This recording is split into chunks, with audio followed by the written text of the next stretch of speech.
जय माँ नागेश्वरी। मैं निखिलेश शर्मा आप सभी का स्वागत करता हूँ। मैं आज आप सभी को कुछ माता का कुछ ऐसी महिमा है जो दिखाना चाहता हूँ, इसलिए मैं यह वीडियो बना रहा हूँ क्योंकि बार बार देखने को मौका नहीं मिलता है।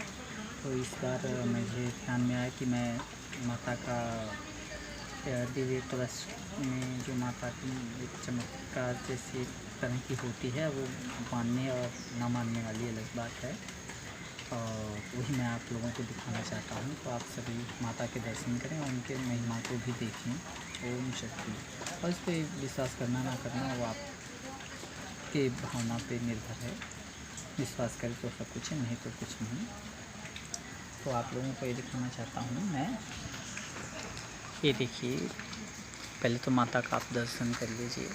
ओम श्री नागेश्वरी। ये नाग माता है, ये स्वयंभू हैं। इनकी मूर्ति प्रतिमा प्राण प्रतिष्ठित नहीं है, स्वयं स्वरूप में है। प्रत्यक्ष निवास करने वाली यहाँ दिव्य नाग शक्तियाँ हैं। ये देखिए, ओम यहाँ पे जो वट के वृक्ष के ये भी हैं। ओम शक्ति। आप लोग ये देखिए, यहाँ पे जो सभी वट वृक्ष की शेप भी है, सांप की आकृति में ही रहती हैं यहाँ पे जितने हैं वृक्ष के। ये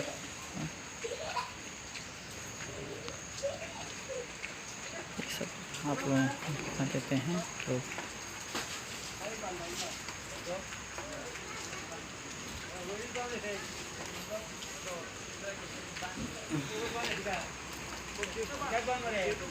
वहाँ पे शनिदेव का है बना हुआ है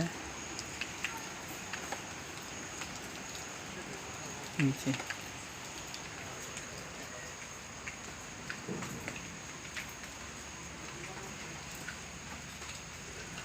ये शिवलिंग है जो मैंने अपने हाथों से बनाया हुआ है। बड़ा शिवलिंग, छोटा शिवलिंग भी मैंने अपने हाथों से बनाया हुआ है। यहाँ पर ये हाथों से बहुत पहले का बना हुआ है ये सब। देखिए यहाँ पे सब मिट्टी के ये बने हुए हैं। ये सब हाथों से ही हमने माता की कृपा से बनाया है। यहाँ पे देखिए, ये सब मिट्टी के जो कीड़े होते हैं वो सब उठे हुए हैं माता।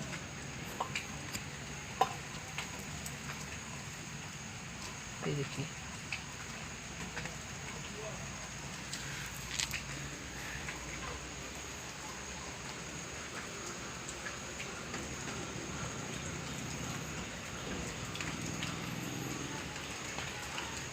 आप सभी लोग देख सकते हैं।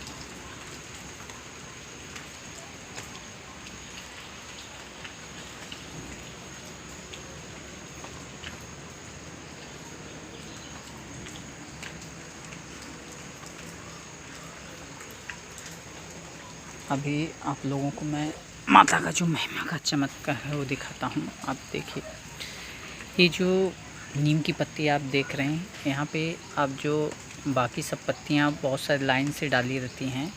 देखिए, चारों तरफ पत्तियाँ डाली हुई हैं जो कि सूख के गल चुकी हैं। और यहाँ पर भी देखिए, इस नीम की पत्ती पे भी गौर से देखेंगे तो वहाँ पे चिपकी हुई है पत्ती। ये देखिए, यहाँ पर भी सब सूख गए, लाइन से सभी पत्तियाँ डाली हुई थी जो सूख जाती। मैं वट सावित्री पूर्णिमा था तो उससे 1-2 दिन पहले मैंने माता का कलश चेंज किया था। उसे क्लीन करके उनका सुंदर मुखाभिषेक करके, मुख वगैरह सब जो होते हैं देवी की पूजा करके स्थापित किया था। और 15 मई को मैं ट्रेन से 15 मई को मैं यहाँ से मैं गया था। और ऐसे ही बाद में क्या है, पूजा वगैरह कोई उतना हर कोई नहीं आता, ये ऐसे ही पड़े रहते हैं। माता कोई आता तो अगरबत्ती खुले ही रहते हैं तो लगा के चले जाते हैं। लेकिन कलश और ये कलश कोई बदलता नहीं है क्योंकि इसको मैं ही बदलता हूँ, किसी को बोलना भी नहीं था कि करो। तो ये जो पत्तियाँ होती हैं माता की मतलब महिमा की ये रहती है कि जब तक इसे बदला रहता हूँ तो बदलने की ज़रूरत पड़ती है, और इसमें 1 ना 2 पत्तियाँ 3 पत्तियाँ ऐसी मतलब हमेशा बचे रहते हैं। तो 15 मई को गया था, उससे पहले 1-2 दिन पहले में 15, 16, 17 आज है 6-7, आज 8 जून है। 8 जून है, अभी तक मैंने इसे बदला नहीं कलश को। सब माता का क्लीन किया, उनका सब बदल लिया, लेकिन कलश को अभी तक बदला नहीं हूँ। फिर भी यहाँ पे एक पत्ती जो है माता की ये बची हुई है। तो माता का मतलब नहीं रहने से क्या होता है, माता अपनी शक्तियों को संचित करके रखती हैं। भक्त यदि उनकी सेवा नहीं कर पा रहा हूँ और चला जाता हूँ तो आने को नहीं मिलता है, नहीं कर पा रहा, तो भी माता प्रत्यक्ष नीम की पत्ती में अपना अस्तित्व दिखाने की कोशिश करती हैं कि मतलब मैं यहाँ पे हूँ। पूजा पाठ न देने से न करने से यहाँ पे उनकी एक महिमा या चमत्कार बोले या जिसे जो भी समझ सकते हैं, ये तो भावना अपनी है, अपना विश्वास है। तो ये जो नीम की पत्ती है ये अभी भी एक पत्ती इसमें, हाँ ये एक ही है, एक बची हुई हरी केरी जैसे पेड़ पे लगी हुई है।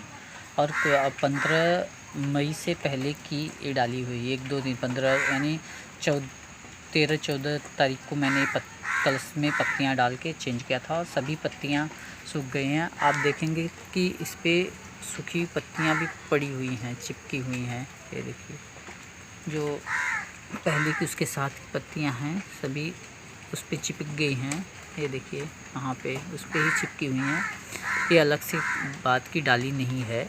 और ये उसमें एक ही पत्ती बची हुई है, बाकी सारी पत्तियां सूख गई हैं। और ऐसे एक बार और हुआ था, पहले जंगल था, यहाँ पे पूरे जंगल थे, यहाँ पे पूरा ये जंगल था, कहीं पे नहीं पतला सा रास्ता था। तो बारिश के समय में आने को ज़्यादा नहीं मिलता था, यहाँ पे मच्छर वगैरह इतना हो जाता, फिर भी हम बीच बीच में कभी आते थे। और यहाँ पे पानी वगैरह का सुविधा नहीं रहता था कि मतलब पानी, तो हमें नाग पंचमी को विशेष पूजा करते थे। उस दिन नाग पंचमी को डाला हुआ ये क्या बोलते हैं, नाग पंचमी के दिन का डाला हुआ पत्ता, नीम के पत्ते जो कलश में डाले थे उसमें से 3 पत्ते साबुत, मतलब बाकी पत्ते गल गए थे, लेकिन 3 पत्ते वैसे के वैसे पड़े थे। वो कब तक, जो अपना शारदीय नवरात्रि आती है दशहरा का, मतलब नाग पंचमी, ये अपना ये नाग पंचमी से लेके नवरात्रि के दशहरे, जो शारदीय नवरात्रि आता है दशहरा वाला नवरात्रि, उस नवरात्रि तक उसमें 3 पत्तियां पड़ी हुई थी। और उसमें यहाँ तक कि इन पत्तियों के जो नीचे एक ही सिंगल डालियाँ तोड़ के, मतलब डालते पूरी लकड़ी तोड़ के हमने नहीं डाली थी, एक सिंगल पीस डालते हैं, एक तोड़ के एक डालते हैं, एक तोड़ के एक पत्ती ऐसा सजाते हैं।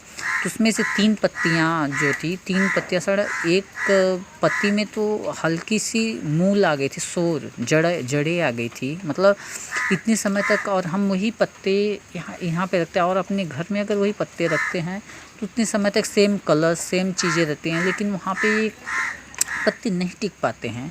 और लेकिन माता के यहाँ पे, इस स्थान पे माता के यहाँ कलश में रखी हुई नीम की पत्तियाँ सब सूख जाएंगी, लेकिन फिर भी एक पत्ती हरी की हरी बची रहती है। और अगर नित्य हम पूजा कर रहे हैं और ये कर रहे हैं तो हो जाएगा। यदि हमने इन्हें छोड़ के किसी कारणवश आने को नहीं मिल रहा है तो अपनी कृपा से, और हम जहाँ रहते हैं वहाँ से आत्मा द्वारा मानसिक उपचार पूजा इनकी करते रहते हैं।